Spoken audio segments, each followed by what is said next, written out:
அம்மன் தோரட்டியில் இருந்தும் ஒரு தேவி சம்பத்கரி என்று உண்டானால் நன்மையாகவே பின்னும் அஸ்வருடை உதித்தால் நாகபாசத்திலே உண்டாகி யானைகள் சம்பத்கரிக்கு சேனையாம் அஸ்வருடைக்கு குதிரைகளாம் தாயார் மந்திரினியுடைய ஸ்ரீ சக்கரத்தில் தட்டுக்கள் ஏழுண்டு சோபனம் சோபனம் மந்திரினி தேரிலும் ஸ்ரீ சக்கரம் போலவே மகாசக்தி தேவிகள் நிறைந்திருக்காள். விந்தையாய் 16 நாமத்தால் தேவர்கள் மந்திரினியை ஸ்தோத்திரங்கள் செய்தார். ஷாமலையுடைய திருக்கையிலிருந்து தானும் பானத்தோடொரு கோதண்டத்தை நமஸ்காரி தம்மனிடம் வாங்கியே மந்திரினி நாயகி வருகிறாள். சோபனம் சோபனம் தீர்க்கதண்டநாதை ஸ்ரீ சக்கரத்திற்கு திட்டமாக 5 தட்டுக்களும் கற்கிகளான துர்க்கைகளும் அக்னி துர்க்கைகளும் வன துர்க்கைகளும் தர்க்கமில்லா நல்ல வர்க்கங்களான ரண அரக்கிகளும் மிக நிஷ்கலமாய் அர்க்கவர்ணிகள் பல வர்க்கங்களால் எங்கும் எக்காலும் தற்காப்பால் சோபனம் சோபனம் வாராகி தேரிலும் சக்திகள் இருக்கின்றார். வாராகி போன்ற பராக்கிரமமாய் கோரமகிஷம் மிருகம் சிம்மம் யாழி மேல் கூட வருகிறார் சக்திகளும் தண்டெடுத்து வரும் வாராகியை போற்றி அப்சர ஸ்திரீகளும் தேவர்களும் கண்டு 12 நாமத்தால் வாராகியை கைகூப்பி ஸ்துதிக்கின்றார். சோபனம் சோபனம் 25 நாமத்தாலே ஸ்ரீதேவியை எல்லா தேவாலும் ஸ்துதி செய்கின்றார். ஒருவருக்கும் சொல்லக்கூடாது இதுகளை உனக்கு சொன்னோம் தன்யனானதினால். இன்னும் கேள் சொல்வோம் இனிமேற்றான் யுத்தங்கள் இப்படி ஜெகன்மாதா வருகிறாள். பின்னும் சக்தி சேனை வருகின்றதை கேட்டால் பில்லி சூனியம் தீரும். சோபனம் சோபனம் குந்தம் ஈட்டிவாள் பரசு பட்டயம் கத்தி கோடாலி வில்லம்பு உலக்கைகளும் மந்திரவாள் சூலம் கலப்பை முசலத்துடன் வட்ட கத்திகள் வெட்டு கத்திகளும் வஜ்ஜிரஞ்சமுதாடு கதைகள் பல்லயமும் பானம் பாசம் சக்ராயுதமும் கொண்டு வஜ்ஜிரமாகிய மந்திரினி வாராகி சேனையும் வருகின்றதிப்படி. சோபனம் சோபனம் பச்சை வர்ணி கீறு பச்சை வர்ணி போது பிச்சி தொங்கல் வர்ணி மஞ்சள் வர்ணி முச்சந்தி வர்ணி முழுதும் நீல வர்ணி மிச்சமுள்ள 5 வர்ணிகளும் துர்க்கை பீடாரியும் சடைச்சிகளும் துய்ய வடிவுள்ள கேசிகளும் கற்கியும் காளியும் இளங்கோபாலியும் காலமேகம் போல்வாரால். சோபனம் சோபனம் பத்ரகாளிகள் ரணபத்ர காளிகள் வீரமர்தன காளிகள் ருத்ர காளிகளும் நெற்றியில் நெருப்புகள் உள்ள காளிகளும் சுற்றி வட்டமாய் வந்துருமிக்கொண்டு அஷ்டநாகங்கள் அவர்களுக்கு ஆபரணம் அல்லாமலும் ரத்ன கிரீட முதல் பட்டையறை ஞான் ஒட்டியானம் சலங்கை முதல் பணிகளும் அவர் கொண்டு. சோபனம் சோபனம் கையில் முறுக்கு வலை கணையாழி மோதிரம் கனத்த கொங்கை கவச்சமும் சரப்பலியும் துய்ய வர்ணப்பட்டு துலங்கும் தோடு தக்கை சோபிதமாய் தொங்கும் முருகு முதல் சந்திர பிரபை சூரிய பிரபை தலையில் பின்னல் சதுரான ராக்கோடி குஞ்சலமும் கொட்டை சிந்தூர சக்திகள் சுபசகுணம் கண்டு தொகை தொகையாய் வாரால். சோபனம் சோபனம் இன்னமுண்டு வைரவால் பூதகணங்கள் இந்த சேனை என்ன தொகைகள் இல்லை சொன்னோம். இன்னம் இவர் வாகனங்களை கேள் தொகையில்லா தேர்களும் யானைகளும் வாயு வேகமான வேக குதிரைகளும் 1000 கோடி சிம்ம வாகனமும் வாயு கருடனுக்கும் பூதங்கள் முதலாய் வாகனங்களில் வாரால். சோபனம் சோபனம் ஆலவட்டம் வெண்கத்திக் குடைகள் கொடிகள் கொண்டு அசுரால் மேல் கோபிஷ்டைகளாக கோலாகலமாக யுத்த பேரி வாத்தியம் முழங்க கொடி பறக்க அணி அணியாய் வாரால் தேவவாத்தியம் முழங்க கந்தர்வர் கானம் பண்ண தேவதாசிகள் நாட்டியமாடி வர தூய முனிவர் மலச்சொரிய லலிதேஸ்வரி சுகத்துடன் வருகிறாள் சோபனம் சோபனம். தேவி யுத்தத்திற்கு வருகின்றதை கேட்டு திடுக்கிட்டு பண்டாசூரன் சபையில் கோபத்துடன் சிம்மாசனத்தில் இருந்து கூடிய அசுராலோடு யோசித்தான். இடி போல் அட்டகாசம் செய்தான் கோட்டை வாசல்கள் எல்லாவற்றிலும் காவல் வைக்கச் சொன்னான்.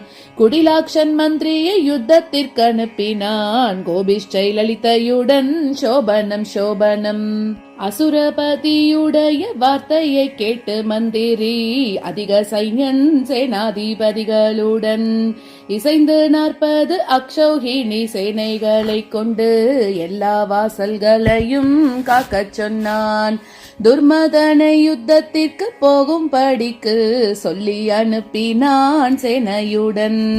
துர்மதனை சம்பத்கரியம்மன் வதைத்து நிர்மூலமாக்கினாள் சோபனம் சோபனம்.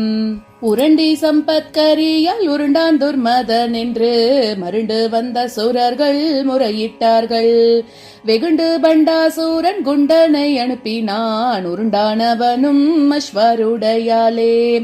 புரண்டான் குண்டென்று தப்பி ஓடி வந்த பேர் மருண்ட பண்டனிடம் மிரண்டு சொன்னார். கரண்டி எண்ணெயை காய்ச்சி வெந்த புண்ணில் விட்டார் போல் கலங்கினான் பண்டனும் சோபனம் சோபனம். கரங்கர் முதலைந்து சேனாபதிகளையும் துரங்காதி சேனையோடு அனுப்பி வைத்தான். கடுவீஷ மாயையையும் சர்ப்பேணி பிசாசையும் துரங்களோடு கூட அனுப்பி வைத்தான்.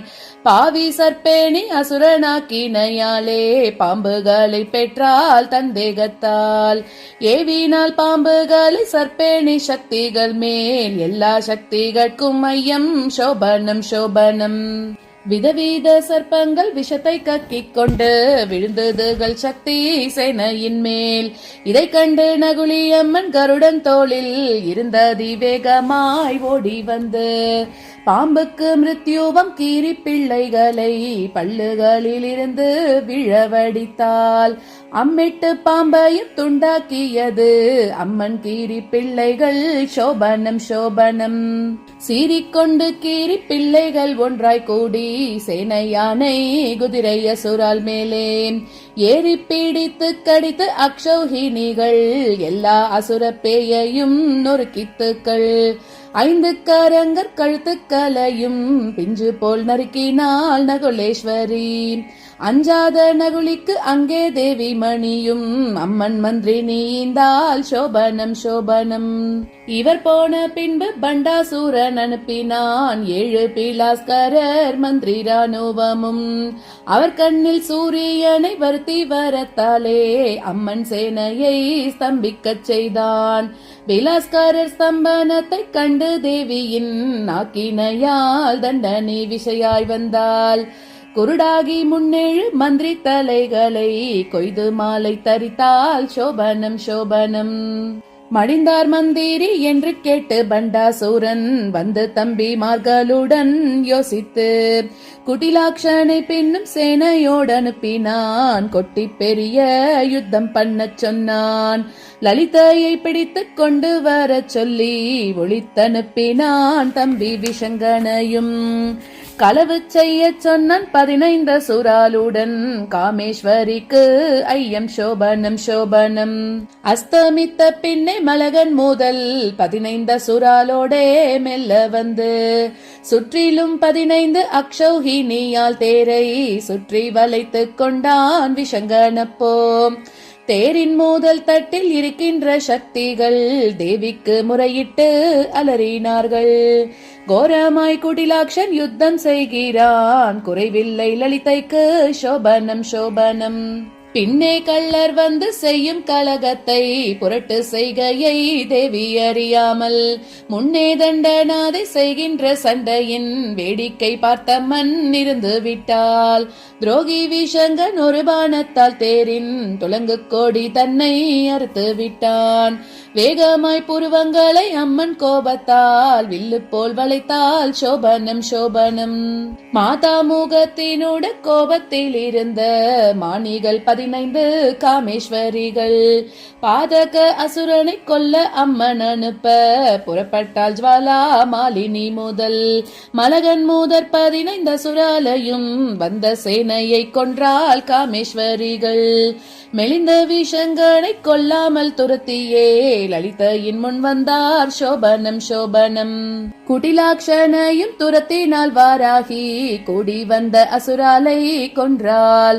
விடியற்காலங்கண்டு விஷங்கன் செய்ததுகளை விசையாய் மந்திரினி தண்டநாதையுமாய் அம்பாளிடத்தில் சொல்லி ஜுவாலா மாலினியாலே அக்னி கோட்டையை போடச் சொன்னாள். தென்புறம் வீதி ஒரு யோஜனை வாசலில் ஸ்தம்பினியும் காவல் சோபனம் சோபனம். 30 யோஜனை உயரமுள்ள கோட்டை முழுவதும் 100 யோஜனை சுற்றளவு. இப்படி ஸ்ரீ சக்கர தேருஞ்சேனையும் கொண்டு இருக்கின்ற சக்திகள் தீக்கோட்டைக்குள். தம்பியும் மந்திரியும் தப்பி வந்ததையும் சலியாத தீக்கோட்டை மகிமை கேட்டு அன்பாய் 30 பிள்ளைகளை பண்டன் சண்டைக்கு அனுப்பினான் தேவி மேல் சோபனம் சோபனம். பண்டபுத்ரால் சண்டைக்கு வந்ததை கண்டு பாலாம்பாலை தேவி அனுப்பி வைத்தாள். கண்டித ரதத்தினில் ஏறிக்கொண்டு வந்தாள். தண்டினி மந்திரினி துணையாய் வந்தாள். பண்டபுத்ராலையும் வந்த அசுராலையும் கண்டங்கண்டமாய் சேதித்து துண்டமிட்டாள். மண்டலம் புகழ தேவால் புகழ் மாலை மாதா அருகில் வந்தால் சோபனம் சோபனம். பாலாதேவி கையால் பிள்ளைகள் மாண்டதை பண்டன் கேட்டு புலம்பி அழுதான். மெத்த கோலை பாதகன் விக்னயந்திரம் செய்ய சொல்லி கொடூரன் விசுக்கிரனை அனுப்பி வைத்தான். துஷ்ட விசுக்கிரன் அக்னி கோட்டையில் வந்து சுற்றி உள்ளே போக மாட்டாதே. கெட்டவன் பாறையில் 8 தேவதை யந்திரம் சீரியேவி நான் கேளும் சோபனம் சோபனம். யந்திரத்தால் சக்திகள் புத்தி மயங்கியே எல்லோரும் ஸ்தம்பித்து இருந்தார்கள். தண்டினி மந்திரினி அம்பாளிடத்திற்கு சொல்ல மாதாவும் காமேஸ்வர் முகத்தை பார்த்தால் சக்தி கணபதி சுத்த லட்சணத்துடன் திடுமென்று குதித்து வந்து எந்திரத்தை குத்தி தன் கொம்பாலே தூளாய் பறக்க விட்ட குஞ்சச்சர முகர்க்கு சோபனம் சோபனம். காதால் 7 கோடி சேனைகளையும் கணபதியும் அப்போ உண்டாக்கி 66 சேனாதிபதிகளையும் சிருஷ்டித்து அந்த விசுக்கிரன் சேனைகளை அடியோடு வதைத்தவன் சேனாதிபதியாம் யானை முகாசுரனையும் வதைத்தார். அம்பாள் வரம் கொடுத்தால் கணபதிக்கப்போ அனைவரும் பூஜிக்க சோபனம் சோபனம். சக்திகளுக்கும் அப்போ புத்தி தெளிந்தது. தமையன் முன் ஓடி போனான் விசுக்கிரன். பித்தன் பண்டாசூரன் விசுக்கிர விஷயங்களை பின்னும் அனுப்பினான் ஜெயிக்கச் சொல்லி. இருவரும் 400 அக்ஷௌகிணி சேனையுடன் எல்லா சேனாதிபதியையும் கூட்டிக் கொண்டு ஆடம்பரமாய் அக்னி கோட்டை வாசலில் வந்தார். அந்த சக்திகளுக்கு சோபனம் சோபனம். விஷங்கனோடு எதிர்த்தால் மந்திரினியும் பொல்லா. விசுக்கிரனை எதிர்த்தால் வாராகி தேவி. அஸ்வரூடை முதலான பேரெதிர்த்தால் அந்த சேனைகள் அக்ஷௌகிணிகளையும். வஞ்சக விசுக்கிரன் பானவருஷத்தால் வாடி மேலிந்து சக்தி சேனைகளும். அம்பாலின் சேனைகள் அஸ்திரத்தின் தாபத்தால் அம்மனை வேண்டினார் சோபனம் சோபனம். மந்திரினி உரையாலே வாராகி சிந்துவை சக்திகள் தாபம் தீர அழைத்தால் வந்து சோரிந்தது சுத்த கங்கா தீர்த்தம். வாரணத்துக்கை போல் 2 சாமம் வேண்டிய மட்டும் குடித்தே சக்திகள் எல்லாம் வெகுதாகம் தீர்ந்தது பலமடைந்து. தேகக்கலைகள் தீர்ந்து சக்தி சேனைகள் எல்லாம் மையத்துடன் எதிர்த்தார்கள். சோபனம் சோபனம். வந்த அக்ஷோகினிதனில் ஒற்றை பங்கையும் மந்திரி நீ வதைத்தால் விஷங்கனையும், சீறிக்கொண்டு வதைத்தால் மற்றொற்றை பங்கை வாராகி வதைத்தால் விஷுக்கிரனையும், வந்த சேனைகளின் மற்ற ஒரு பங்கையும் மருண்டிட வதைத்தால் அஸ்வருடை. அறிந்து கொள் 3 நாள் யுத்தம் முடிந்ததினி அம்மனுக்கே ஜெயம். சோபனம் சோபனம். சேனாதிபதிகள் முதல் தம்பிகள் வரைக்கும் செலவாய் போனதை கேட்டு பண்டாசூரன் மானங்கெட்டவன் இன்னும் பின்னதி கோபமாய் மகேஸ்வரியை வைத்து திட்டிக் கொண்டு கடித்துக் கொண்டான் பற்களையும் உதட்டையும், கண்களிலே அனல் பொறி பறக்க குடிலாட்சனை பார்த்து ஆகினை செய்கின்றான். கிற்ப குழந்தாய் கேள். சோபனம் சோபனம். கேளாய் கூட்டிலாட்சா லலிதை என்பால் ஒருத்தி, கேடு செய்தால் நமக்கினி அவளை வாளாலே லேசு லேசாகவே கொய்கிறோம். வரவிடுவாய் எந்தன் சேனையெல்லாம் முன்கோட்டை வாசலில் காக்கும் சேனையை தள்ளி மிச்சம் மீதியாயுள்ள சேனையெல்லாம் பெண்கள் தவிர மற்ற பேர்களும் புறப்பட்டார். பெண் கோடி லலிதைக்கு. சோபனம் சோபனம். கழுதை கட்டின தேர்கள் குதிரை கட்டின தேரும், கடுவாய் கரடி சிம்ம ஓட்டை மோதல், கழுகு கோடி கோழி காக்காய் பருந்து மோதல், கரும்பன்றி சென்னாய்கள் பாம்புகளும் பூத பிரேத வேதாள வாகனத்திலும் பின்னும் அநேக வாகனத்திலும் விதவிதமாய் ஆயுதம் கொண்டு வருகின்றான். விஸ்வேஸ்வரிக்கு ஜெயம். சோபனம் சோபனம். 2155 அக்ஷௌகினி சேனைகள் தன்னை நடத்திக் கொண்டு பண்டாசூரனும் தேரிலேறியே புறப்பட்டான். அபசகுணம் கண்டார் அசுராலங்கே. முன்பூமி நடுங்கிற்று ஆகாயத்திலிருந்து முன் விழுந்தது இரத்தஞ்சோனையாக. கொம்பானைகளுடைய கொம்புகள் முறிந்தன. குலநாதைக்கே ஜெயம். சோபனம் சோபனம். எந்த ஒரு பாதமும் எண்ணாமல் வருகிறான். இலவம் பஞ்சு காற்றில் பறக்கின்ற போல் பொல்லாத காலத்தில் பண்டாசூரன் சேனை புறப்பட்டதம்மனை ஜெயிக்கவென்றேன். துஷ்ட பண்டாசூரன் வருவதைக் கண்டு சூரிய சந்திரன் 7 சமுத்திரமும் அஷ்டதிக்கஜங்களும் மலரி நடுங்கிற்று. அம்மனுக்கே ஜெயம். சோபனம் சோபனம். இப்படி பண்டாசூரன் வந்து சேனையை ஏவினான் சக்தி சேனையை அடிக்க. அப்போ சக்திகள் கண்டு அதிகோபத்துடனே அக்னி கோட்டைக்கு வெளியில் வந்தால் மகாராஜ ராஜேஸ்வரி லலிதாம்பிகை. வம்பன் பண்டாசூரன் வருகை கண்டு ஓஹோ இவனே வேறு வெல்வாரில்லை என்று யுத்த முனையில் வந்தால். சோபனம் சோபனம். அக்னி கோட்டைக்கு வெளியில் வந்தால் ஸ்ரீ சக்கரத்தில் அபசகுணம் கண்டால்.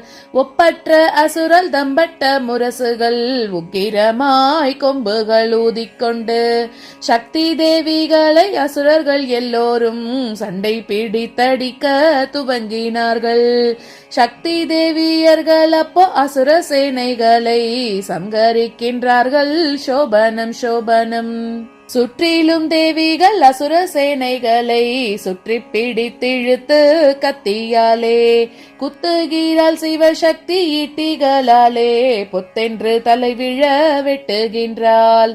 செண்டு செண்ட யானை துண்டன் துண்டமாய் விழ கண்டமாய் குதிரைகள் விழ மண்டைகளும் அசுரால் உடல்களும் உருளுது. மகாதேவிக்கே ஜெயம். சோபனம் சோபனம்.